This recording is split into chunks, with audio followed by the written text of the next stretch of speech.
Happy Sunday বন্ধুরা। এই যে আমি সানডেটা না বললে আপনারা কি জানতেন?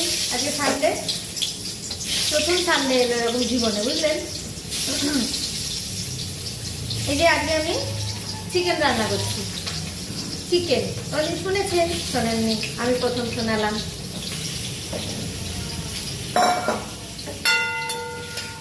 আমাকে বন্ধু বান্ধবরা বলেছে কেউ কবিতা দিতে, কেউ রান্নার ভিডিও করতে।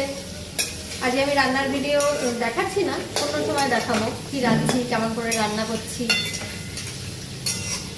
তো ভাবলাম সবার থেকেই একটু একটু করে নিয়ে কিছু যাতে করা যায়। আর তোমরা আজকে বলো সানডেতে তোমাদের বাড়ি কি রান্না হচ্ছে।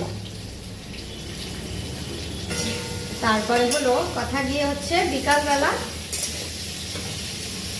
যারা বলেছে যে নাচ দেখতে চায়, দেখা যাক ছোট্ট একটু যদি নাচ দিতে পারি। আগেও নেচেছি, বিশেষ কিছু না, তবুও ওই যে আমার পিতাশ্রী রয়্যাল বেঙ্গল টাইগার, এখন আর নেই অবশ্য সেটা। চলো রান্নাটা সেরে নিই। আর তোমরা কে কী রান্না করছো, কে কী খাচ্ছ জানা, আগে তো কখনো কেউ খাওয়াইনি।